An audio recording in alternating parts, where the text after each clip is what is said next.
যাকে একটা সময় বলা হতো সচিন 2.0, সেই ক্রিকেটারের আজ একই অবস্থা। এত অল্প বয়সে এই অবস্থা। ক্যারিয়ারের 12টা বাজিয়ে ফেলেছেন তিনি। তাই এবার যশস্বীর পথেই হাঁটতে চলেছেন তিনি। নিজের ক্যারিয়ার বাঁচাতে শেষমেশ মুম্বাই ছাড়তে চাইছেন এই অবাধ্য ক্রিকেটার। জানেন ঠিক কি করলেন তিনি? সচিনের বিকল্প ক্রিকেটারের আজ কেন এমন হাল? অতিরিক্ত দাম যশের জন্যই কি তবে এই দিন দেখতে হচ্ছে ভারতের এই তরুণ ক্রিকেটারকে? জানেন কে এই ক্রিকেটার? নামটা শুনলে অবাক হবেন গ্যারান্টি। এক সময় উজ্জ্বল সম্ভাবনাময় ক্রিকেটার পৃথ্বী শফের শিরোনামে, তবে এবার তার পারফরমেন্স নয় বরং দল বদলের সিদ্ধান্ত নিয়ে আলোচনার কেন্দ্রে এসেছেন তিনি। মুম্বাই ক্রিকেট অ্যাসোসিয়েশনের কাছ থেকে আনুষ্ঠানিকভাবে এনওসি বা অনাপত্তিপত্র চেয়েছেন তিনি, যাতে তিনি অন্য কোনো রাজ্য দলের হয়ে ঘরোয়া ক্রিকেট খেলতে পারেন। জানা গিয়েছে এমসিএ ইতিমধ্যে পৃথ্বীর সেই আবেদন পেয়েছে এবং বিষয়টি নিয়ে শীঘ্র সিদ্ধান্ত নেওয়া হবে বলে তারা জানিয়েছে। তবে এর মধ্যে বড় প্রশ্ন উঠেছে, মুম্বাইয়ের মতো ক্রিকেট পরিকাঠামোয় ভরপুর একটি রাজ্য দল ছেড়ে পৃথ্বী কেন অন্য কোথাও খেলতে চাইছেন। সংশ্লিষ্ট সূত্রে খবর, গত 1-1.5 বছর ধরে মুম্বাই দলে পৃথ্বীর অবস্থান কিছুটা কোণঠাসা হয়েছে।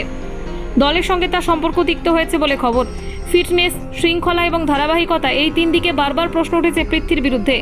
2023 সালে রঞ্জি ট্রফি হোক বা সৈয়দ মুস্তাক আলী ট্রফি, বেশ কয়েকটি টুর্নামেন্টে মুম্বাই দল থেকে বাদ পড়েছেন তিনি। দলে সুযোগ না পাওয়া, অনুশীলনে অনিয়ম এবং খেলোয়াড়ি আচরণের শিথিলতা তার পেশাদার জীবনে বড় ধাক্কা দিয়েছে। এমন অবস্থায় পৃথ্বী নিজেকে নতুন করে তৈরি করতে চান, তাই মুম্বাইয়ের বাইরে গিয়ে অন্য কোনো রাজ্যের হয়ে খেলার পরিকল্পনা নিয়েছেন তিনি। নিজেকে রিবুট করতে চান, এমনটাই জানিয়ে চিঠি দিয়েছেন এমসিএকে। চিঠিতে তিনি লিখেছেন, আমি আমার পেশাদার ক্রিকেট ক্যারিয়ারে নতুন করে শুরু করতে চাই। এক নতুন রাজ্য দলের হয়ে খেললে আমার সামনে নতুন সুযোগ আসবে এবং আমি আরও ভালো পারফরমেন্স দিতে পারবো। মুম্বাই ক্রিকেট সংস্থার এক কর্তা জানিয়েছেন, পৃথ্বীর আবেদনের পর বিষয়টি তারা গভীরভাবে বিবেচনা করছেন। এনওসি দেওয়ার আগে আমরা বোর্ড সদস্যদের সঙ্গে আলোচনা করব। যদিও এই ধরনের সিদ্ধান্ত গ্রহণের জন্য বিশেষ কোনো বাধা নেই, তবু মুম্বাইয়ের এক সময়ের ক্যাপ্টেনকে নিয়ে এমন সিদ্ধান্ত সহজ নয়, বলেন এক সিনিয়র কর্তা। প্রসঙ্গত, পৃথ্বী 2018 সালে ভারতীয় জাতীয় দলে অভিষেক করেছিলেন এবং অভিষেক টেস্টে সেঞ্চুরি করেছিলেন। তাকে অনেকেই পরবর্তী সচিন হিসেবে দেখতে শুরু করেছিলেন।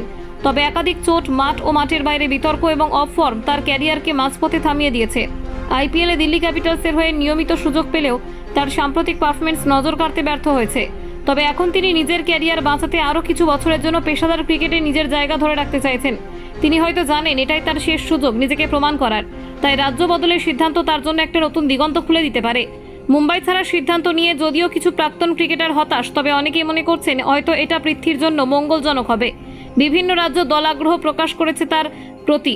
গুজরাট, ছত্তিশগড় ও সিকিম, এই 3টি রাজ্যের নাম উঠে এসেছে সম্ভাব্য গন্তব্য হিসেবে। শেষ পর্যন্ত এমসিএ তাকে এনওসি দেয় কিনা সেটাই এখন দেখার বিষয়। তবে এতে স্পষ্ট, ভারতীয় ক্রিকেটের এক সময়ের তরুণ তুর্কি এখন বাঁচার লড়াইয়ে নামছেন এক নতুন যুদ্ধের ময়দানে। Bureau report, news prime Times.